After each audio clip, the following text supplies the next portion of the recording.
Il y a quelques semaines, Amel Almia, l'une des journalistes de chez Louis, et moi, on s'est rendus à un cours de yoga du rire. C'était un samedi matin d'avril et on est arrivé chez Françoise Rousse, la fondatrice de l'Université du Rire, une association pour aider les gens à mettre plus de rire dans leur vie. Françoise Rousse est une femme de 77 ans, extrêmement souriante et enjouée, aux cheveux roux, orangés, teint henné. Elle nous accueille dans son appartement dans le 12e arrondissement à Paris. Ce matin-là, il y a environ une demi-douzaine de personnes. Créons ce que nous voulons voir advenir. Okay, donc on va commencer par bien respirer parce que la respiration ça aide beaucoup à être créatif, d'accord. On va respirer profondément, on va libérer le stress, les tensions, les petits soucis qu'on a parfois, qu'on traverse parfois en semaine. Ensuite j'amène le rire par des exercices de mise en situation. Alors ça fait un peu bizarre la première fois parce que évidemment ça fait un peu faux quoi. Ça fait pas vraiment rire, mais le cerveau lui il fait pas la différence entre un rire qui est provoqué et un rire qui est d'une situation extérieure. Voilà. Ensuite, on va s'allonger au sol, on va méditer, ça s'appelle la méditation du rire, et là, on va retrouver réellement sa nature, la nature unique qui est en nous. D'accord, on n'est plus dans le partage, on est là avec soi. Ok? Ça vous va comme programme? Bon, on va commencer alors. Donc, on se positionne sur nos pieds, on va gonfler le ventre et on lève les bras en même temps. Sachez qu'en arrivant sur place, Amel et moi, on devait juste enregistrer la séance. Mais Françoise Rousse et plusieurs de ses élèves ont insisté pour que l'une d'entre nous participe au cours pour se rendre compte de ce qu'on y faisait. C'est donc avec une bonne dose de scepticisme que je m'y suis collée. On a commencé avec des exercices de respiration, jusque-là, tout allait bien. Ça ressemblait à peu près au yoga que je connaissais. Mais après ça, on en est venu aux exercices censés nous faire rire. Je vais vous inviter à aller exprimer votre rire qui est vraiment tapis au fond de vous-même, le rire de l'enfant, joyeux, insouciant.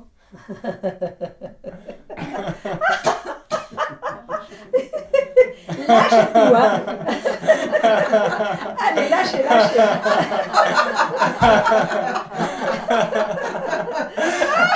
Moi, je suis pas rentrée dans le jeu. Mais Simon, l'un des participants, s'y prêtait vraiment. On s'est retrouvés l'un à côté de l'autre, allongés sur le sol à la fin de la séance, pendant qu'on faisait de la méditation du rire. Et la différence entre son rire et le mien était vraiment marquante.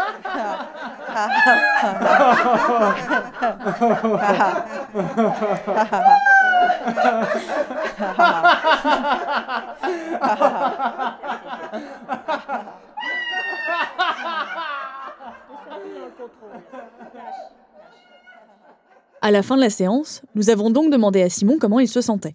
J'ai pas souvent des fous rires, des vrais fous rires. Et c'est l'occasion d'en créer. Et donc, à chaque fois que je viens, je me sens vidé, léger, serein et calme et d'aplomb, d'attaque. Enfin, moi, je prends conscience que le rire, il peut sortir quand j'en ai envie, en fait. Et c'est pas forcément... Enfin, parfois, ça a besoin de sortir. Et j'ai pas besoin d'attendre qu'il y ait une situation drôle ou une blague qui sorte, mais parfois c'est à moi aussi de créer le rire. Parfois, c'est pas facile à exprimer. Ça peut arriver quand je suis tout seul chez moi, j'ai envie de rire. Ça m'est arrivé une fois, j'étais fou. Tout seul chez moi, j'ai rigolé, mais un vrai rire, quoi. Mais pourquoi ?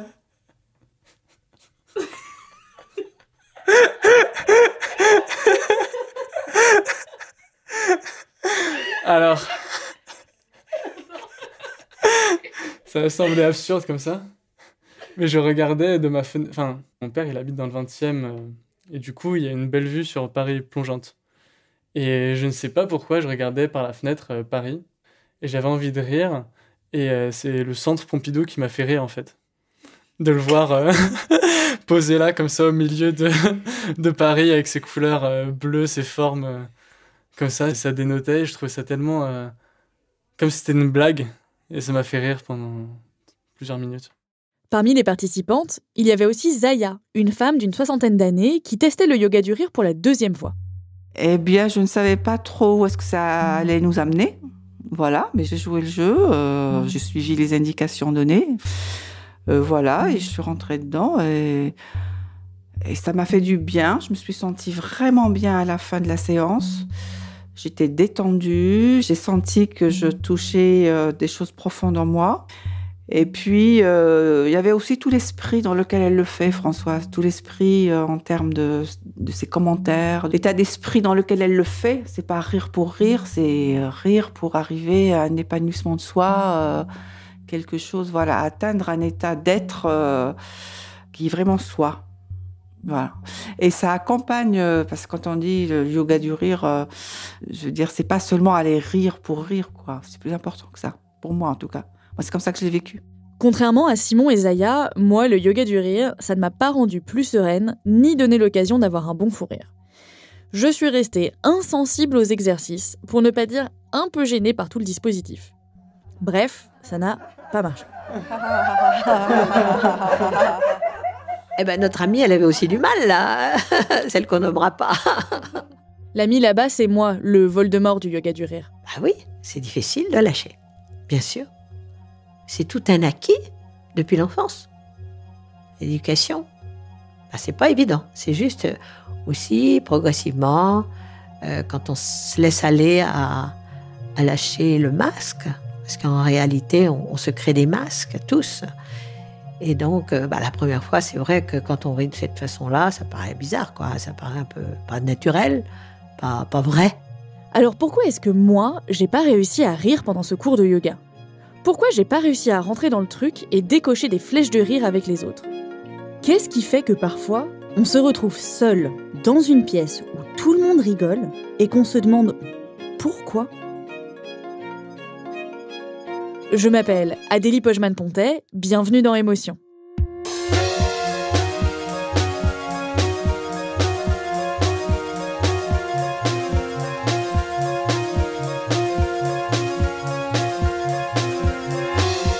Pour comprendre ce qui provoque le rire, nous sommes allés voir Eric Smadja, psychiatre et psychanalyste. Il a rédigé le livre de la série Que sais-je sur le rire. C'est un comportement qui est inné, donc disponible à la naissance, tous les enfants, mais pour qu'il s'actualise, qu'il s'exprime, il faut qu'il y ait des situations déclenchantes, des stimuli déclencheurs, comme on dit, et en général, dans la vie de tout nourrisson, de tout bébé, les premiers rires surviennent autour de 3-4 mois. Voilà. Et puis après, ils suivent toute une évolution assez stéréotypée, avec des stimuli d'abord tactiles, puis auditifs, puis visuels, puis combinés, mixtes, et ensuite beaucoup plus complexes. Même dans ses premières expériences, le rire est déjà le produit d'un certain nombre de facteurs. Un bébé, pour qu'il puisse rire d'un jeu tactile qu'est le chatouillis, il faut un certain nombre de conditions favorables. La première, c'est que ce soit, comme c'est un jeu social, enfin interactif avec un adulte en général, si ça n'est pas la mère, mais que c'est une personne qui n'est pas familière au bébé, ça va l'angoisser, il ne va pas être en confiance. Il faut également que le climat relationnel dans lequel s'inscrit le chatouillis soit un climat ludique, de sécurité psychique pour lui, et un climat de jeu, une atmosphère de jeu. Mais il faut également que le bébé soit dans une humeur favorable. Donc, qu'est-ce qui se passe ? Soit ces conditions sont réunies et il va rire au chatouillis, soit ce qui va se passer, c'est quoi ? Il va se mettre en colère, il va crier, il va pleurer, il va avoir peur. Le rire provoqué par les chatouilles, c'est un rire lié à la surprise de découvrir une sensation nouvelle, au contact étrange entre l'autre et son corps. C'est cette sensation nouvelle et plaisante qui provoque le rire. Ce sur quoi insiste Eric Smadja, en revanche, c'est que le rire n'est pas un réflexe. Ce n'est pas comme quand le docteur vous tape le genou avec son petit marteau et que vous faites un mouvement brusque du tibia. Ça, le médecin peut vous donner autant de petits coups de son marteau qu'il veut, votre jambe aura toujours le même mouvement de sursaut. Mais une même situation ou une même blague ne provoqueront pas le rire en toutes circonstances. Et ça marche pour les chatouilles d'ailleurs. Être chatouillé à un moment où on n'en a pas envie, ça agace, ça crispe, mais ça ne fait pas forcément rire. Donc le contexte est primordial, peu importe l'âge. Et plus on grandit, plus on interagit avec d'autres personnes, plus ce contexte se complexifie. Notre éducation, notre culture, notre époque, toutes ces données nous indiquent quand rire ou ne pas rire et de quoi. On apprend par exemple qu'il ne faut pas rire devant son directeur d'école ou plus tard devant son patron. C'est ce que nous a confirmé David Le Breton, sociologue à l'Université de Strasbourg et auteur du livre Rire, une anthropologie du rieur, aux éditions Métayer. En grandissant, on apprend à rire avec et en fonction des autres. Et cet apprentissage, David Le Breton le compare un peu à la manière dont on apprend à conduire une voiture. Si je prends l'exemple de la voiture, quand on a commencé à apprendre à conduire, il fallait qu'on réfléchisse absolument sur tout, à quel moment on débraye, à quel moment on passe une vitesse, etc. Puis maintenant, on peut très bien conduire en pensant complètement à autre chose. Et voilà, cette technique qui au départ était extérieure a été totalement intériorisée. Et il en va de même de la marche, de la nage, etc. On n'a plus besoin de réfléchir à mettre un pied devant l'autre ou à crawler de telle ou telle manière. Le rire fait partie donc de ces espèces d'automatismes sociaux, mais qui ont été au départ ancrés dans une éducation. Le rire est codé, certes, mais il n'en reste pas moins sincère dans la manière dont il se manifeste, comme toutes nos émotions d'ailleurs. Les émotions sont totalement programmées culturellement. On n'invente pas les émotions qui nous traversent. Et en même temps, évidemment, quand on est malheureux, quand on est amoureux ou joyeux, etc., on est totalement sincère dans ce qu'on exprime. Mais en même temps, c'est parce que notre éducation nous fait corps, en quelque sorte. Il en va de même des perceptions sensorielles. Il ne suffit pas d'ouvrir les yeux pour voir le monde. Il faut aussi avoir appris à le décoder, à le comprendre, à nommer les couleurs, etc. Au fur et à mesure que nous grandissons, ce qui nous fait rire s'enrichit de références communes. Pour pouvoir trouver du risible dans ces contextes-là, il faut partager des croyances, des valeurs, des idéaux, des interdits. Et à partir de là, le partage de valeurs, d'interdits, de refoulements aussi, vont permettre un rire collectif.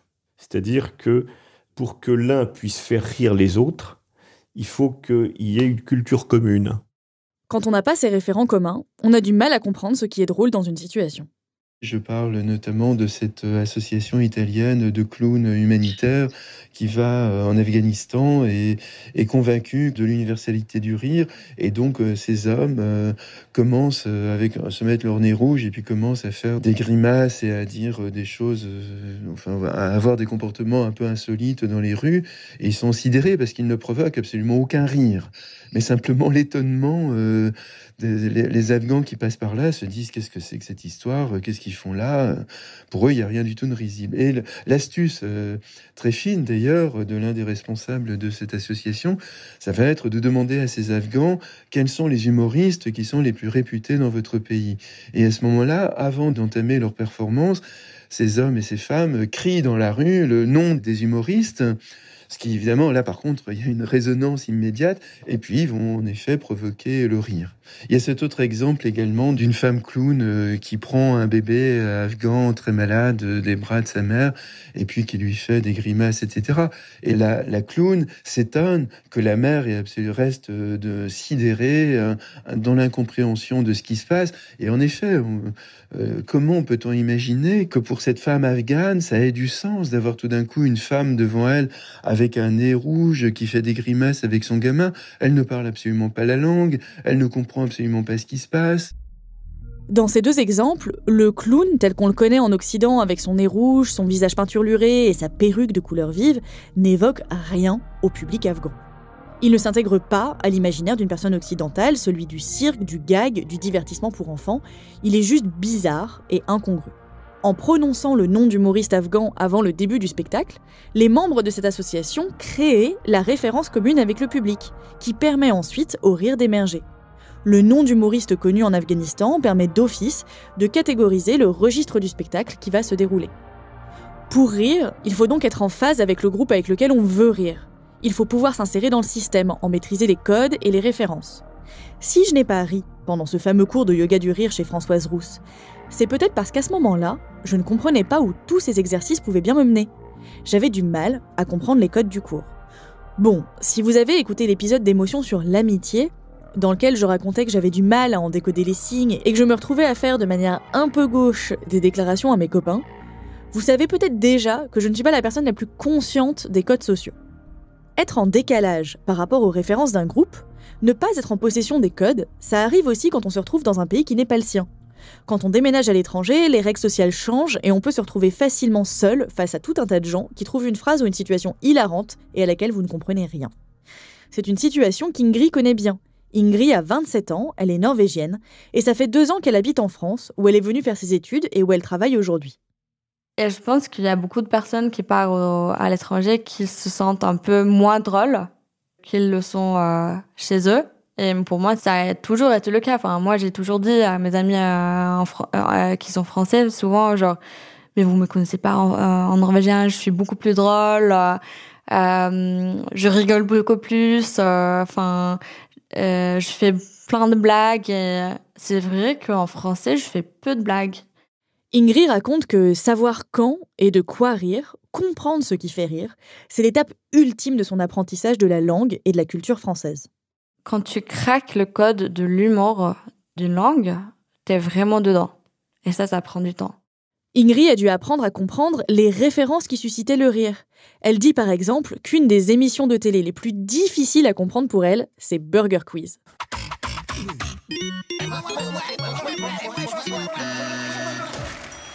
C'est une émission présentée par Alain Chabat où s'affrontent 2 équipes, l'équipe ketchup et l'équipe mayo.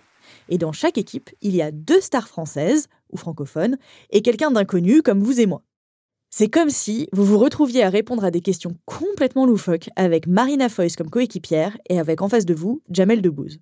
Moi, je pense que plus qu'une blague sur 2, quand je regarde Burger Quiz, je les comprends pas. Je suis souvent plus frustrée quand je regarde Burger Quiz que amusée, tu vois. Et c'est dommage parce que c'est quand même quelque chose de très français et tu comprends que c'est drôle. Mais tu peux pas sûr. Pour moi, déjà, je pense que le jour où je regarde un épisode de Burger Quiz et je comprends toutes les blagues, je suis vraiment là. C'est chapeau. Quand Ingrid ne comprend pas les références de Burger Quiz, elle ne comprend pas l'objet du rire. Mais il y a aussi un autre obstacle pour Ingrid, c'est de comprendre à quel moment, en France, il est acceptable ou non de rire. Et elle trouve qu'il y a pas mal de différences entre les 2 pays. Je pense qu'en Norvège, on est très poli, du coup, on rit beaucoup de pitié pour être sympa. Aussi, on rit beaucoup quand on ne sait pas quoi faire. Quand on est un peu mal à l'aise, moi, j'ai fait ça toute ma vie, quoi. Elle me raconte notamment une fois où elle était allée voir du stand-up amateur à Oslo. C'était un stand-up super nul, vraiment nul. Genre, le mec qui est venu était pire que l'autre qui était avant lui. La meuf après, elle était encore pire.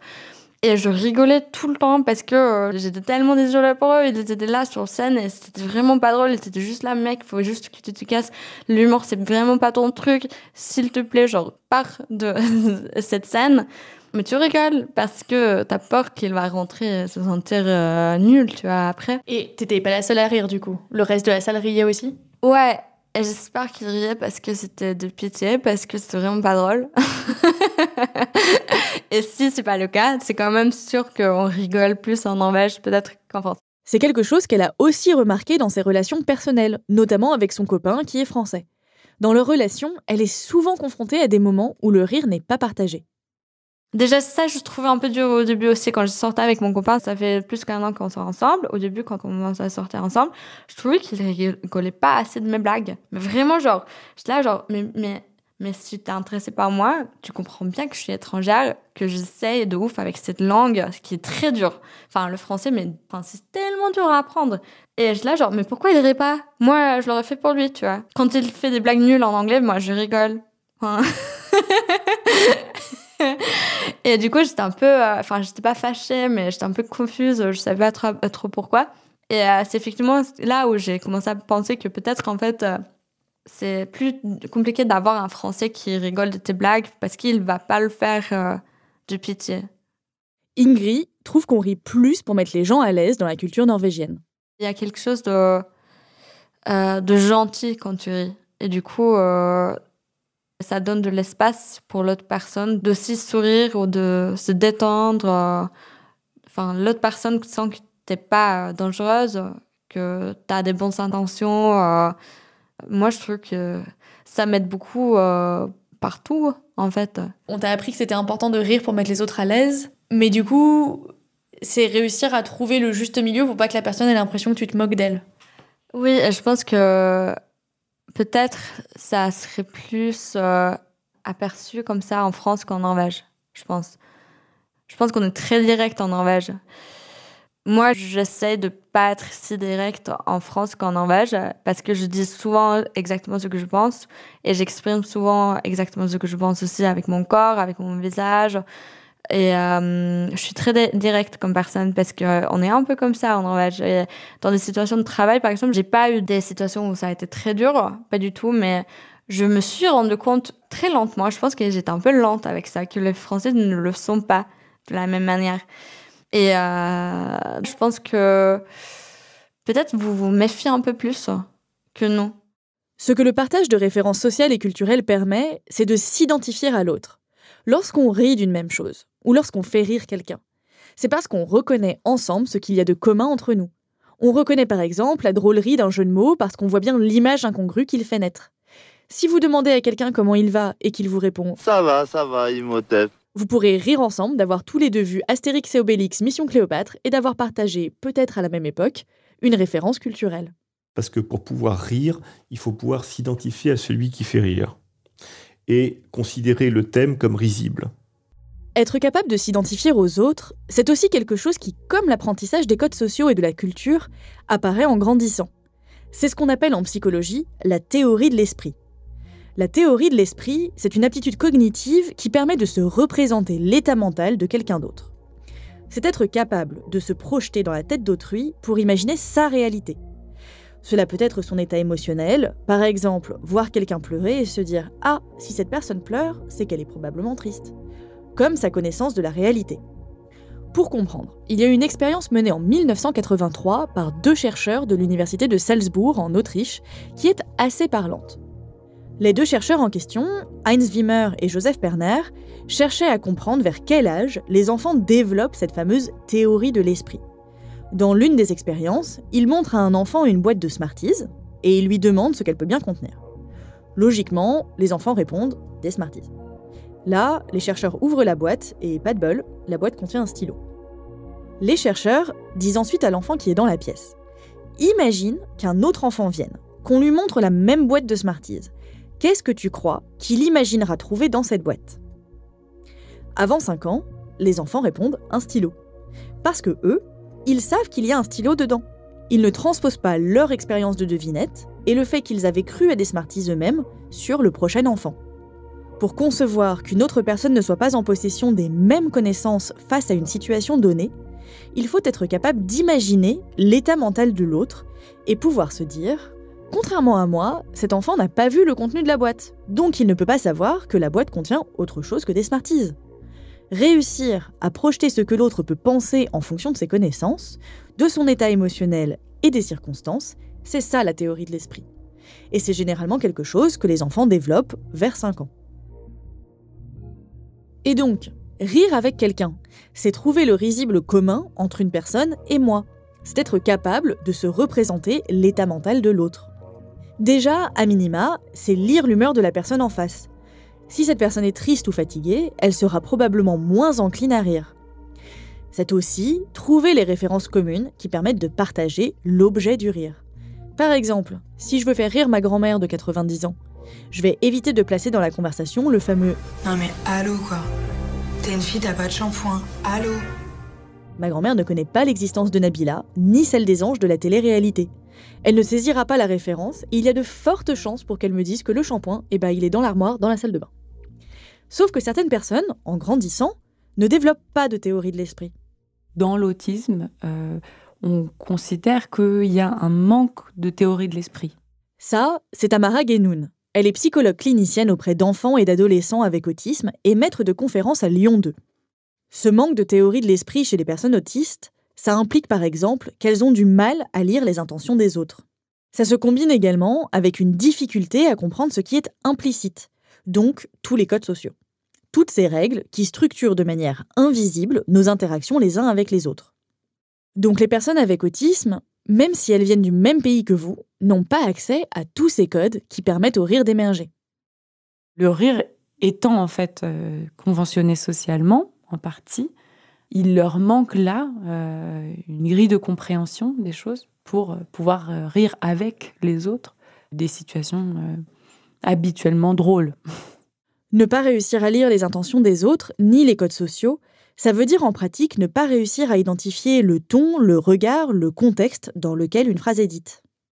C'est tous ces éléments qui peuvent nuancer le sens de ce qu'on dit et apporter une touche drôle ou ironique par exemple. Ne sachant pas décrypter ces données, ou avec difficulté, les personnes avec autisme comprennent les choses littéralement, sans pouvoir deviner le sous-entendu, le second degré ou l'implicite qui se cache dans une phrase, un ton taquin ou encore un sourire en coin. C'est quelque chose qui frustre et perturbe Valérie Jessica Laporte, une Québécoise de 41 ans qui est autiste Asperger.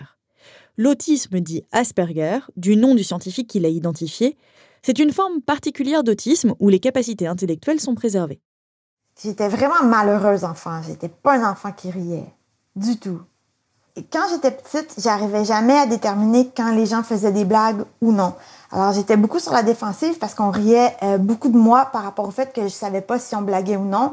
Et je prenais souvent les choses au premier degré. Donc, lorsqu'il y a un enfant qui m'a dit s'appeler Vincent, je l'ai pas cru. Valérie n'avait jamais entendu le prénom Vincent et croyait que l'enfant qui lui faisait face alignait des nombres, le nombre 20 puis le nombre 100. Et lui faisait croire que c'était son prénom. Et ça m'a mise en colère, qui porte le nom de 20 et le nom de 100. Je croyais pas que c'était possible. Et lui, il insistait et il arrêtait pas ce que je croyais être une blague. Et ça m'occasionnait beaucoup de frustration. Valérie Jessica se souvient aussi d'une blague qui l'a beaucoup perturbée et beaucoup blessée quand elle était enfant. C'était la fois où est-ce qu'on m'a demandé si je voulais des pommes. J'aimais beaucoup les pommes et finalement, il parlait de pommes de route. Les pommes de route, je sais pas si chez vous c'est le même nom, mais ici c'est les cacas des chevaux, les pommes de route. C'est comme, après ça, il me disait, tu vas manger du caca, on va te faire manger du caca. Et ils ont beaucoup ri de moi à cause de ça. Et il y avait souvent des jeux de mots comme ça, donc je devenais très méfiante par rapport à ce qui pouvait être une blague ou pas. On riait toujours de moi, alors je savais plus identifier si on le faisait pas. Cette difficulté à lire les interactions sociales, Thomas Poncelet la connaît bien. Il est consultant conférencier sur les thématiques liées à l'autisme et comme Valérie Jessica Laporte, il a le syndrome d'Asperger. J'avais du mal avec les conventions sociales, comme beaucoup de personnes autistes. Donc du coup, j'avais compris qu'il fallait avoir du respect pour les gens, qu'il fallait les appeler monsieur ou madame. Donc au début, avant, je tutoyais tout le monde, les gens, ça finissait par les agacer. Donc j'ai commencé à me dire, bon, les gens, ils préfèrent qu'on le dit monsieur. Et j'ai appliqué ça à tout le monde. J'ai fini par appliquer ça avec mon oncle, qui du coup, quand je le voyais, je disais bonjour monsieur. Et du coup, mon oncle répondait, ironiquement, bonjour monsieur. Et du coup, à ce moment-là, je me posais la question... j'avais quand même inconsciemment cette compréhension que c'était pas naturel qu'on m'appelle monsieur. On m'avait jamais appelé monsieur, je savais que j'étais Thomas. Donc j'ai pu en déduire, en fait c'est des mécanismes qui m'ont appris à comprendre un peu le second degré, en tout cas sur cet aspect particulier. Le fait que j'ai dit un mot, il répète exactement le même mot, et ce mot à moi n'a aucun sens. Donc par déduction logique, le mot que j'ai employé à lui n'avait aucun sens non plus. C'est comme ça un petit peu que le fait d'utiliser certaines techniques d'humour, par exemple de miroir on va dire, j'ai pu les décortiquer, j'ai pu les apprendre par logique pure, en fait. De cette difficulté à comprendre les codes sociaux peuvent naître des situations qui peuvent faire rire, comme Thomas qui appelle son oncle monsieur. Mais le rire dans ces cas-là, même s'il se fait sans méchanceté, se fait souvent aux dépens des personnes autistes, qui ne comprennent pas pourquoi ce qu'elles ont pu dire ou faire est drôle. Comme elles ne connaissent pas la norme, elles ne peuvent pas mesurer l'écart. Et le rire, explique Eric Smadja, c'est la marque de ce décalage. Le rire est du côté de la norme, et du pouvoir et de l'ordre. Le rire signale le désordre. Et en même temps qu'il signale le désordre, il sanctionne le désordre, et il est du côté toujours de l'ordre. Quand on rit parce que quelqu'un glisse sur une peau de banane, par exemple, c'est parce que la chute est un écart par rapport à la norme qui veut qu'on soit capable de maîtriser son corps et son environnement, qu'on est censé être debout et capable de marcher, et non les fesses sur le trottoir. Pour rire, il faut en fait pouvoir se décaler un petit peu de la situation. Et c'est ça qui génère le rire. Mais généralement, là, c'est compliqué pour eux d'arriver à comprendre ce décalage. Ça ne veut pas dire que les personnes avec autisme sont dépourvues d'humour ou sont incapables de rire, explique la psychologue Tamara Guénoun. Chez les personnes avec autisme, et particulièrement chez les personnes avec autisme de haut niveau ou autisme Asperger, je dirais qu'il y a un rapport au rire, mais qui va être pas forcément le même que le nôtre, que ceux des neurotypiques. Ils vont pas forcément rire des mêmes choses, ou rire de la même manière que les personnes neurotypiques. Et puis, parfois, ils vont pouvoir faire rire les autres à leur insu et ne pas forcément se rendre compte de ce qu'il y a de drôle dans ce qu'ils ont dit ou dans ce qui a fait rire les autres. Mais c'est pas pour autant qu'il n'y a pas de l'humour chez eux ou il n'y a pas des choses qui les font rire. Parce que notamment les personnes Asperger ont souvent un intérêt privilégié pour un thème ou un sujet, les trains, les panneaux. Et là, il peut y avoir des moments de rire, de jubilation en quelque sorte, dans le contact à l'objet, dans le fait de pouvoir parler de ce qu'ils aiment. Et donc, voilà, il y a du rire, mais il n'y a pas le même rire que chez les personnes neurotypiques, je dirais. Si Valérie Jessica Laporte était une enfant qui ne riait pas beaucoup, Thomas Poncelet, lui, aimait énormément rire. Enfant, il y avait effectivement une énorme joie de vivre, en tout cas une envie de rire, même si à l'époque, je riais surtout tout seul, hein, parce que j'avais un humour, j'avais mon propre humour, et je me faisais beaucoup rire moi, mais ça ne faisait rire personne d'autre, parce que mes blagues n'avaient juste aucun sens. Enfin, en tout cas, les personnes n'en comprenaient pas le sens. Une des caractéristiques du rire chez les personnes Asperger, c'est que justement, il n'a pas besoin des autres pour exister. Ce sur quoi ils vont rire n'est pas attendu ou n'est pas commun, n'est pas partagé particulièrement. C'est un rire solitaire qui s'élabore souvent dans le monde interne propre à chaque personne avec autisme, ce qu'on appelle dans le jargon la bulle autistique.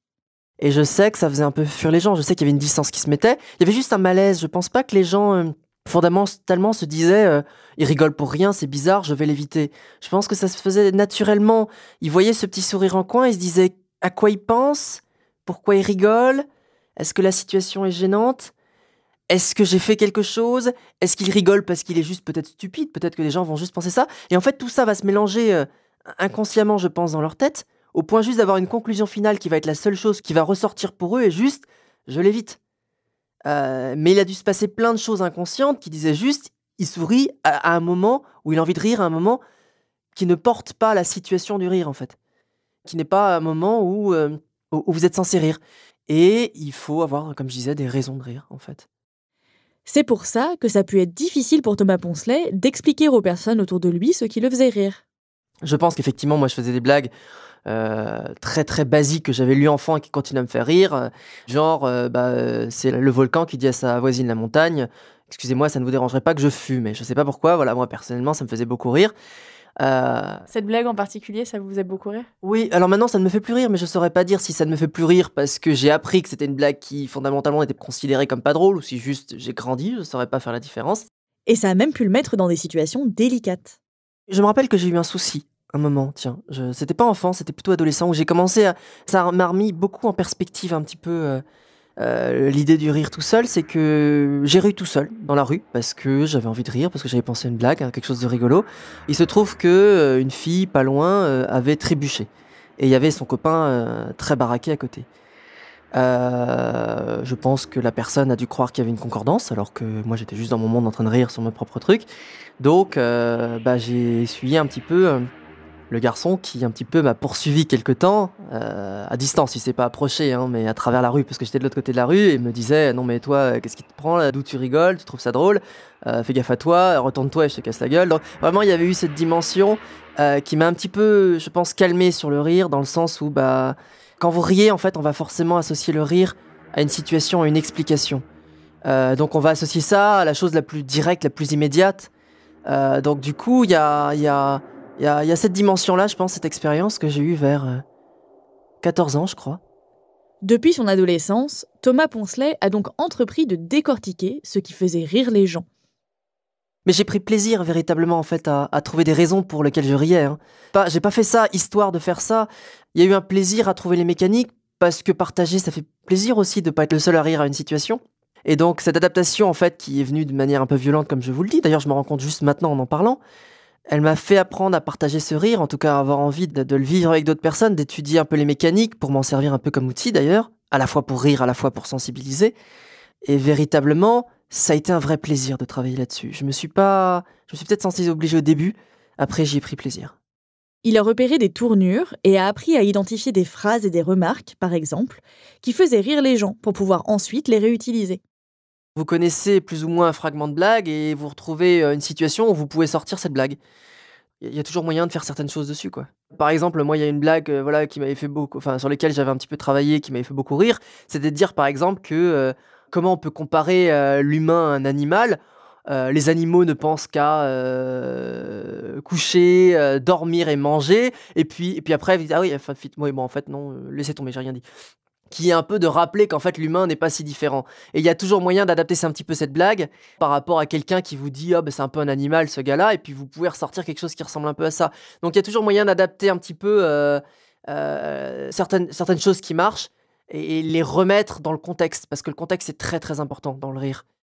Apprendre les codes sociaux ou des manières de faire en copiant et en répétant ce qu'on voit chez les autres, par mimétisme, c'est un comportement classique chez les personnes avec autisme. En tant que psychothérapeute, soignant, on ne va pas forcément chercher le rire. Et le fait de rire tous ensemble d'une situation sociale, ça ne va pas arriver dès le début. Pour autant, voilà, c'est ça. Ils peuvent quand même rire de certaines choses au début, qui sont pas forcément... On ne comprend pas très bien pourquoi, on ne comprend pas très bien d'où ça vient, mais ils rient. Je pense peut-être pour illustrer un cas plus particulièrement d'un adolescent que j'avais dans un groupe. Lui, au contraire, cherchait notre rire. Parfois de manière un peu caricaturale, pas toujours très bien maîtrisée, sans doute peut-être pour se rassurer, parce que si on rit, il sait ce qu'on pense de lui, ou il sait qu'on voit qu'il existe. Donc, parfois dans un groupe, on peut avoir peur de disparaître ou de ne pas être bien vu. Et donc, le fait de pouvoir nous faire rire, ça lui permettait de se faire voir et de se sentir un peu plus exister dans le groupe. Et donc, il imitait une blague que faisait un autre. Il la refaisait à l'identique. Là, on pourrait se dire que pour ce jeune homme, il y avait déjà une forme d'apprentissage des conventions sociales qui tentait de reproduire, mais de manière un peu caricaturale, imitée, pas tellement appropriée subjectivement, quoi. Certains enfants, certains adolescents vont beaucoup imiter pour pas faire de vagues ou parce qu'ils ne comprennent pas ce qui se passe, mais aussi par curiosité par rapport à ce qui se passe et dont ils n'ont pas les codes et dont ils ne comprennent pas les tenants et les aboutissants. Et donc le fait d'imiter va pouvoir leur permettre d'explorer. C'est également ce qu'a fait Valérie Jessica Laporte depuis qu'elle s'est mise à s'intéresser aux autres. J'ai recommencé plus à sourire quand j'étais jeune adulte. Et c'est quelques années plus tard, vraiment, que j'ai commencé à rire, vraiment plus faire des blagues, taquiner les gens, je dirais, dans les 5 dernières années. J'ai 41 ans. Je me suis souvenu beaucoup de comment mon père taquinait les personnes, et c'était souvent durant des soupers. Et là, les gens, ils riaient beaucoup. Donc, c'était évident que personne n'était fâché parce que ça riait même avec des larmes, là. Et lui, il y avait 2 façons. Il faisait des jeux de mots, mais sans arrêt, et chaque mot amenait vers une autre blague, qui amenait à une autre blague, et il arrêtait pas de combiner les mots ensemble pour créer des nouveaux mots. Ça faisait rire beaucoup les gens, et aussi il les taquinait. Il leur disait des évidences en les amplifiant, et ça faisait rire les gens. Je pense que si on ne nomme pas un vrai défaut, ou si on n'attaque pas la valeur de quelqu'un et que la personne en bonus n'est pas susceptible et a le goût de rire, on peut la taquiner sur plein de choses sur elle. Il faut vraiment éviter de toucher les valeurs et les vrais défauts. Donc, on peut dire plein de niaiseries, mais il ne faut pas que ça soit vrai. Trop. Et comme Valérie s'est mise à faire des blagues en imitant le genre de choses que disait son père, elle s'est aperçue qu'elle faisait surtout rire les hommes de 60 ans. Le type de taquinerie, ça fonctionne mieux avec les messieurs d'environ 60 ans. Au club photo, ça va super bien, mais vraiment avec les messieurs de l'âge de mon père. Parce que, je sais pas, la façon dont je taquine, je dois utiliser probablement le même ton, les mêmes intonations que lui prenait. Et ça fonctionne bien avec cette génération-là. Je le fais avec d'autres, mais ça fait pas aussi bien. Là, on retrouve typiquement le fait qu'au-delà de la mécanique de la taquinerie que Valérie Jessica Laporte reproduit, il y a des références communes, probablement des traits d'humour générationnels, de la génération de son père, qui fonctionnent parfaitement bien avec les personnes plus âgées. C'est aussi en décortiquant les taquineries de son père qu'elle a appris à comprendre quand les autres la taquinaient. Les taquineries qui sont comme celles de mon père, je les reconnaissais facilement parce qu'ils reviennent souvent, puis il y avait souvent des sujets qui pouvaient se ressembler. Oui, eux, je les ai reconnus plus rapidement parce que c'était très redondant. Les autres taquineries, je crois que c'est vraiment à cause des réactions des gens autour. Si tout le monde rit, et que tout le monde a un beau sourire, et que c'est des gens qui sont gentils, ben c'est des taquineries. Mais des fois, je pense que c'est des taquineries et c'est pas des taquineries, c'est pour vrai. Alors, ça fait rire encore plus les gens parce que je dis que j'identifie, mais j'identifie pas tant bien que ça. Même mon amoureux, il arrête pas de me taquiner et je me trompe souvent. Imiter les blagues des autres, c'est aussi ce qu'essaye de faire la fille de Jessica Laporte. Elle a 15 ans et comme sa mère, elle a le syndrome d'Asperger. Et ma fille, elle fait pas de blagues. Ben, elle en fait, mais c'est vraiment pas drôle. Elle a rien compris. Elle est Asperger aussi. Mais c'est vraiment pas drôle. Elle pense que des blagues, c'est de dire des choses pas vraies. Alors, n'importe quelle phrase qui est pas vraie à l'extrême, elle pense que c'est une blague. Ça fonctionne pas. Je sais pas si un jour elle va comprendre, mais là, elle peut pas. Elle y arrive pas. Mais elle veut faire des blagues. Donc, au début, elle répétait les blagues de ses frères en espérant qu'on rit, mais ils venaient de faire la blague, alors on pouvait pas rire. Après, j'ai essayé de lui expliquer un petit peu c'était quoi les blagues, les exagérations, tout ça. Des fois, ça peut faire des blagues. Et là, elle dit des choses qui n'ont aucun sens et elle pense que c'est des blagues. Ça fonctionne pas. Thomas Poncelet, lui, continue de travailler sur les ressorts du rire, notamment pour l'utiliser dans le cadre de son travail de conférencier sur l'autisme. Et surtout, en fait, ce qui est très important après l'humour, quand on fait un sujet qui est sérieux, c'est de rembrayer sur du sérieux.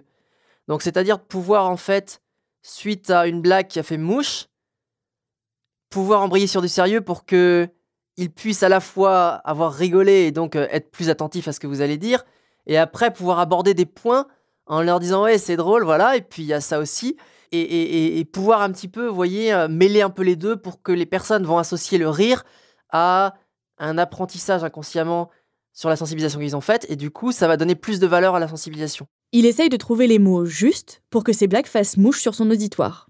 Quand je suis arrivé à une conférence malade comme un chien, j'avais une voix complètement aigrie, une voix complètement cassée. Et effectivement, j'ai eu cette voix pendant 10 minutes. Et au bout d'un moment, je leur ai dit, bon, alors je suis enrhumé, donc la voix que vous entendez, c'est pas une voix d'autiste, hein, c'est une voix d'enrhumé. Mais bon, ça marche pas à tous les coups. Voilà, à un moment, j'ai fait une blague, effectivement, en disant que c'était très très intéressant ce que j'étudiais quand je voyais le monde neurotypique, parce que j'ai l'impression d'étudier une race alien et vraiment d'apprendre un petit peu les mécanismes de la race alien, et me dire waouh, c'est trop intéressant cette race alien. Voilà, personne n'a ri. Voilà, je sais pas, dans ces cas-là, voilà, faut un peu décortiquer qu'est-ce qui n'a pas trop fait rire pour réussir à faire une blague un peu plus adaptée la prochaine fois. Puisque ça peut être si difficile de comprendre ce qui fait jaillir le rire, et que ça dépend de tellement de facteurs qui ne sont pas toujours faciles à lire, on a voulu rencontrer quelqu'un dont le métier, c'est de faire rire les gens. Avec Amel Almia, l'attachée de production de cet épisode, on est allé rencontrer l'humoriste Shirley Soignon dans son comédie club, Le Jardin Sauvage, pour qu'elle nous fasse un petit guide de ce qui fait rire les gens. Là, on est dans un bateau qui s'appelle Le Jardin Sauvage, et c'est vraiment très bizarre cette façon dont tu vas me suivre avec ce micro.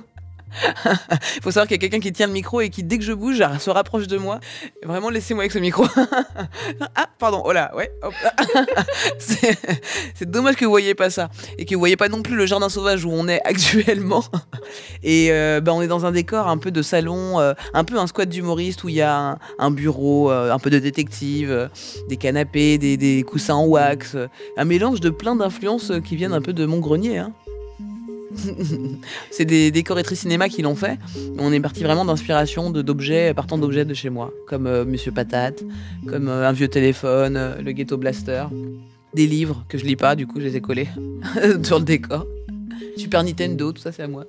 Voilà. Je sais pas pourquoi j'ai acheté ça. Un jour j'ai été sur le Bon Coin et j'ai fait une folie. J'ai acheté tous les trucs des années 90, fin 80. On a donc demandé à Shirley Soignon de nous expliquer comment elle savait ce qui allait provoquer le rire chez son public. Je sais avec quoi j'ai envie de faire rire, voilà. Après, j'essaye, puis des fois ça marche pas. Donc il faut retenter avec une autre formulation, toujours dans le but de faire rire avec le sens que tu as voulu donner à cette phrase, quoi. Quand on construit une blague, c'est pas écrire un texte de théâtre où l'effet du rire ou de l'émotion en soi tu la travailles en tant que comédien, tu travailles ton émotion de comédien. Là, c'est vraiment le texte qui doit absolument faire rire à chaque fois. Normalement, ça coûte de l'argent en masterclass. Écoute bien ce que je vais te dire. Moi, à chaque fois, mon but, c'est de trouver les phrases les moins marrantes du monde. Parce que moins c'est marrant, plus c'est drôle. Je sais pas si tu captes. Regardez George Carlin. C'est un humoriste qui est décédé maintenant, mais George Carlin n'a que des phrases. C'est un livre. Ce livre où tu hocherais la tête à chaque phrase en disant putain, qu'est-ce que c'est vrai. Et donc, il fait une telle accumulation de vérité sur scène en live que t'es obligé de rire. Et pourquoi? Mais parce que c'est vrai, c'est tellement absurde la vérité. La folie de ce qu'il raconte, des fois. Il te dit pourquoi c'est toujours. Alors, ça, c'est un vieux sketch, mais quand il parle de l'avortement, il dit pourquoi c'est toujours les gens moches qui sont contre. Les gens à qui on voudrait jamais faire d'enfants qui sont contre l'avortement. Et il commence ce truc comme ça. Donc, c'est vraiment une vanne de pique. Et après, il ouvre sur l'avortement, et c'est l'époque où personne. Tu sais, les gens, ils sont contre l'avortement aux États-Unis, etc. Et il te dit exactement tout ce qu'il pense sur. À quel moment c'est un crime quand c'est un être humain et c'est une omelette quand c'est une poule. Tu vois, il te fait plein de trucs qui sont juste des vérités. Mais il le dit en colère, tu vois, il est vénère. Et c'est des vérités, il n'y a rien de... En soi, il n'y a rien de drôle. C'est juste, c'est vrai. Il dit que des trucs vrais, t'es là, ah bah c'est vrai, ah bah c'est vrai, ah bah c'est vrai. Et donc tu finis par du hochement de la tête à faire, mais oui. Et ça fait ça. Et donc son spectacle, c'est que ça, c'est yeah, yeah, oh, yeah. C'est que ça. On dirait un match de tennis. En fait, il y a un truc de juxtaposition. En fait, quand tu juxtaposes, je sais pas, genre l'avortement et les omelettes, effectivement, il y a un truc de parallélisme complètement évident, mais qui du coup devient absurde par la juxtaposition. Du coup, est-ce que ces différents ingrédients, tu testes différentes manières de transformer, par exemple, cette phrase en blague? Ça dépend des blagues. Ça dépend vraiment des blagues. Des fois, je galère sur une vanne et du coup, je vais peut-être vraiment me poser dessus pour trouver la formule pour qu'elle soit drôle. Est-ce qu'il y a des formules? Comme quoi, par exemple? Comme c'est-à-dire? Bah, c'est quoi une formule faite pour que ce soit drôle? Bah, une formule, il y a 5 formes. C'est des figures de style, c'est du français. En gros, tu as 5 figures de style de base pour faire une blague. Après, il y en a 15 autres méthodes, mais les 5 de base, c'est la comparaison, la personnification. Donc, le fait de. Pour le coup, il fait à un moment donné, justement, George Carlin, il fait parler d'une poule. En tout cas, il dit les poules, c'est des bons gens. Tu vois, les poules, c'est des bons gens de fou. T'as déjà vu un coq rentrer chez lui et battre sa femme, faire putain, rien à bouffer.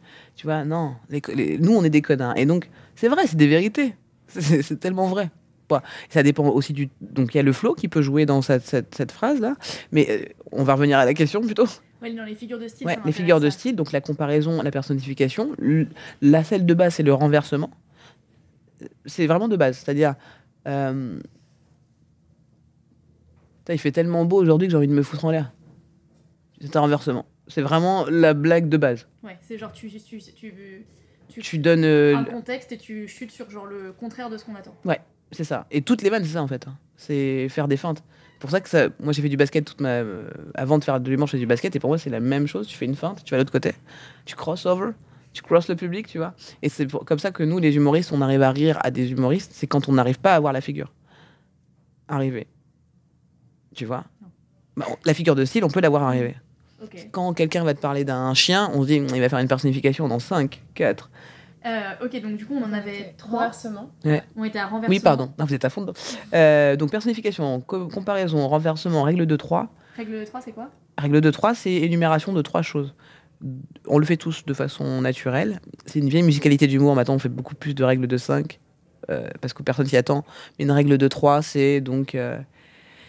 j'adore les fruits, j'aime les pommes, les bananes et les chattes.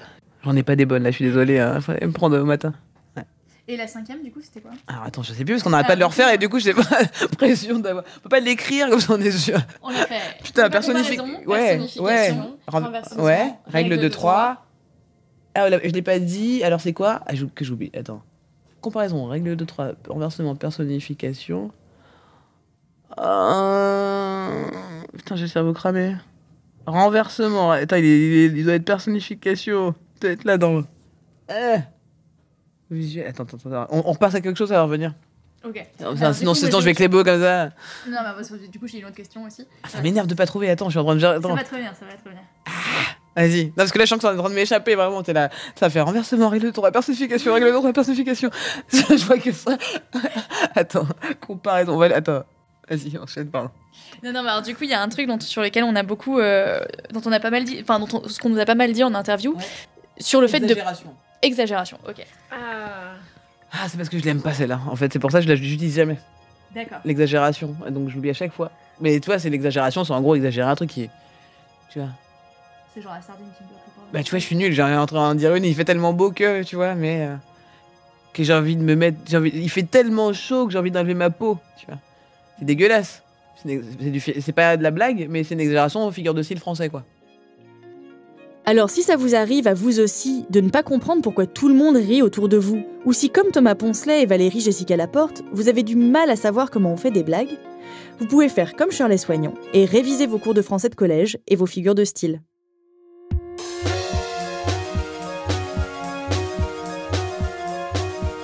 Vous venez d'écouter Émotion, un podcast de Louis Média. Cette émission a été réalisée avec l'aide d'Amel Almia qui a participé aux recherches et aux interviews.